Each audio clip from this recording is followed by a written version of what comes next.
Welcome everyone back to the Real News Network. I'm Jared Ball here in Baltimore. While many would deny it and fewer focus on it, the reality is that there remain a good number of political prisoners here in the United States. As a new segment here at the Real News, we want to pay particular attention to these women and men and the politics surrounding their work and current or former status as political prisoners. To introduce this new segment is its new host, Jihad Abdulmumit. Jihad was incarcerated for 23 years as a political prisoner for his involvement as a Black Panther Party member and member of the Black Liberation Army. He is currently co-chairperson for the National Jericho Amnesty Movement, a vanguard organization that supports domestic political prisoners or prisoners of war and calls for their freedom, amnesty from prison. Jihad, welcome to the Real News. Welcome, everybody. Thank you, my brother. Appreciate it. So I'm wondering if we could start with you just telling us what is the Jericho movement and who or what are political prisoners? The Jericho movement was started in 1998, at which time I was incarcerated myself, but it was started by Herman Ferguson, now deceased. He was a former political prisoner, Jihad Abdulmumit, who's still incarcerated, I believe on his 44th year now in the Black Panther Party, and Safia Bukhari, who is deceased also and formerly a member of the Black Panther Party and a political prisoner. Started in 1998. The purpose of the organization is to campaign for the freedom of those that fought for our freedoms in the movements of the 60s and the 70s. Basically, that's what it is. And we define a political prisoner in this sense as those that have, in a disciplined, ideological way, fought against the capitalist system and trying to establish our own government. We have a lot of political prisoners today. By nature of their incarceration, it is political. Their conscious level may be astute enough. A lot of factors that would consider them to be political prisoners today, but the ones that we concentrate on are those that were actually part of movements from back in, as they say, quote unquote, the day, and tried to campaign for their freedom, most of which have been incarcerated for over 4 decades now. As I mentioned in the intro, there's still some conversation, discussion, and some denial in this country as to the existence of political prisoners. Could you tell us a little bit more about how many there are remaining in this country and what a little bit of that fight has been like to identify themselves as political prisoners or to have the state itself recognize these prisoners as such? Yes, so hopefully over the programs that we have, and I really appreciate that, we'll be able to identify who the political prisoners are. Actually, we have about 49 on our website now that we actively represent, but that does not mean that there aren't more. The ones that we represent are ones that are, like I said, are from the movements from back in the day. The government does deny the existence of political prisoners because to do so would be to indict itself for the racism, the exploitation, the degradation, and the oppression that existed that we actually fought against.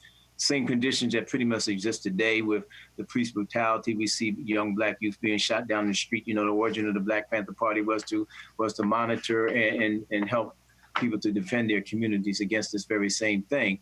And many of our prisoners are from the Black Panther Party, but we also have from the American Indian Movement, Puerto Rican nationalists, anti-imperialists, the MOVE members.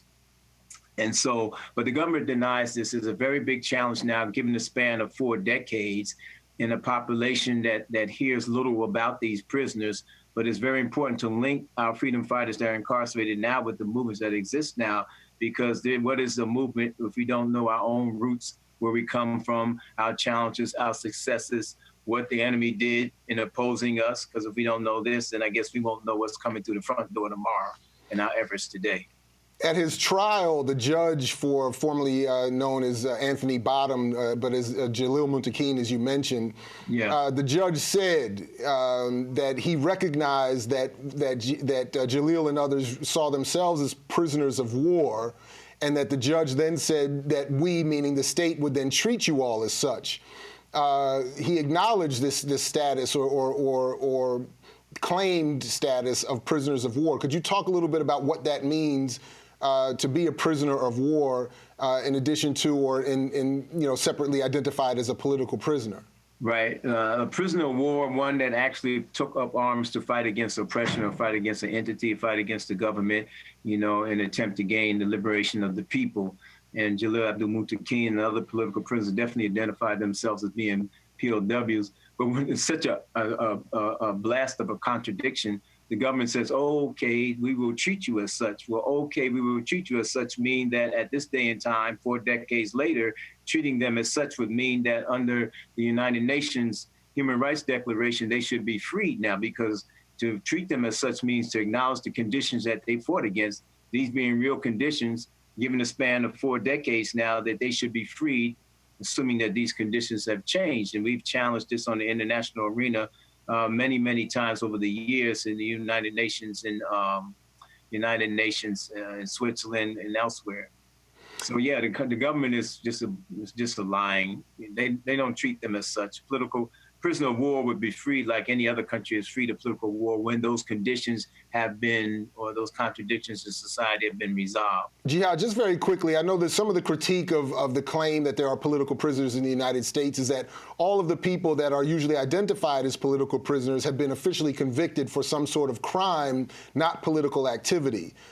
Giving the country, the state itself, the ability to deny the existence of political prisoners. Right. Well, that's the out. The government, calls us all criminals, really, even though in that statement about identifying them and recognizing them as POWs, really they consider us all criminals. But my challenge is, as far as the people, as far as the masses of people understanding this, when you open up a book and you see a picture of Nat Turner, of Sojourner Truth, or Harriet Tubman, do you see a criminal? Do you see a hero?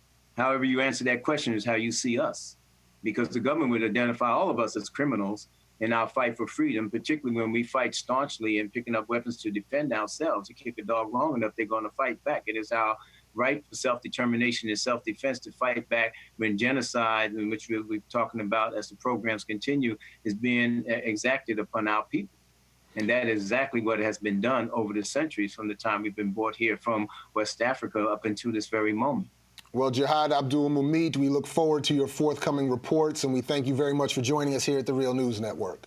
The Real News Network is a blast. We appreciate you, and we look forward to it every week, giving the updates on our political prisoners and connecting it with the movements of the present. Thank you. And thank you all for joining us as well. And again, for all involved, I'm Jared Ball here in Baltimore, saying, as Fred Hampton used to say, to you we say peace if you're willing to fight for it. So peace, everybody, and we'll catch you in the whirlwind.